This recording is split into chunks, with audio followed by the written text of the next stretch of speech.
तो इसमें इस पद में पहले पद में जब परशुराम जी राज्यसभा में आके गुस्सा करते हैं, क्रोध करते हैं कि किसने ये शिव धनुष तोड़ा है,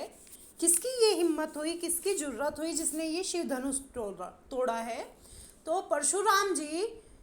के क्रोध से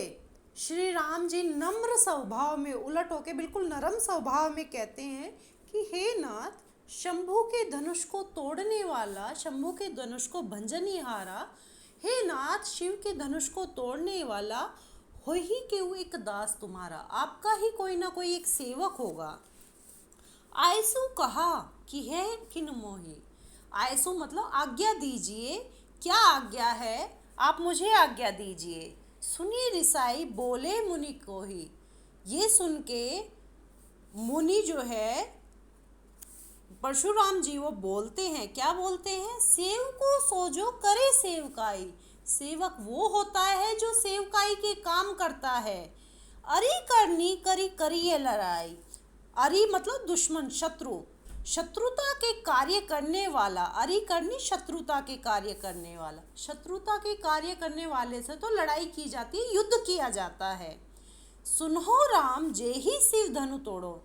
सुनो हे राम, जिसने भी ये शिव धनुष तोड़ा है, सहस्र बाहु सम स्वरूप मोरा, सहस्र बाहु एक राजा थे जिसका वध परशुराम जी ने कर दिया था, तो वो कहते हैं कि वो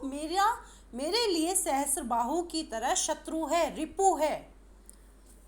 सो बिलगाओ बिहाई समाजा, तो इसलिए जिसने भी ये शिव धनुष तोड़ा है वो अलग होके, इस समाज से अलग होके, राज्यसभा से अलग होके आगे आ जाए। न तो मारे जहीं सब राजा, नहीं तो यहीं के यहीं मैं सभी राजाओं का वध कर दूंगा। सुनी मुनि बचन लखन मुस्कुराने, मुनि के ये वचन सुन के लक्ष्मण जी मुस्कुराने लगते हैं और क्या कहते हैं, बोले परशु धरी अवमाने, और परशुराम जी से क्या कहते हैं, उनकी अवज्ञा करते हुए, उनका कहना ना मानते हुए क्या कहते हैं, बहु धनु ही तोरी लरिकाई, बहु मतलब बहुत सारी, धनु ही धनुषियाँ, लरिकाई बचपन में, कि हमने बहुत सारी धनुषियाँ बचपन में तोड़ी हैं। कभू ना सी रीस कीन्हे गोसाई, कभी नहीं आपने ऐसा रीस मतलब गुस्सा किया, हे गोसाई, हे भगवान, हे महर्षि, बचपन में हमने इतनी धनुषियाँ तोड़ी हैं, कभी भी आपने इतना गुस्सा नहीं किया।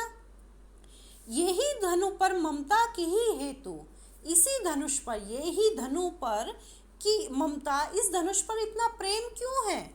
सुनी रिसाई कहे भृगुकुल केतु, ये सुनकर गुस्से में भृगुकुल, रिसाई मतलब गुस्से में, भृगुकुल केतु कहा गया परशुराम जी को क्योंकि वो भृगु वंश के थे। भृगुकुल के केतु यानी कि भृगुकुल की पताका, भृगुकुल के झंडे, जिन्होंने भृगुकुल का नाम रोशन किया, वो क्या कहते हैं, रे निरप बालक, रे राजा के बालक, काल बस बोलत तो ही न समार, तू काल के वश में इस तरह की बातें बोल रहा है, तेरी मृत्यु ने तुझे बुलावा दिया है, इसलिए तू अपनी जुबान संभाल कर नहीं बोल रहा है। धनु ही सम त्रिपुरारी धनु, धनुषियों की तरह, आम धनुषियों की तरह तू त्रिपुरारी के धनुष को, त्रिपुरारी कहा गया शिव जी को, शिव के धनुष को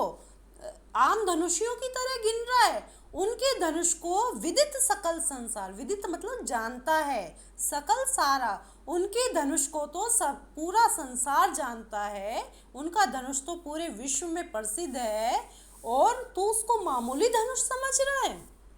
तो परशुराम जी लक्ष्मण जी को इस तरह से गुस्से में उत्तर देते हैं।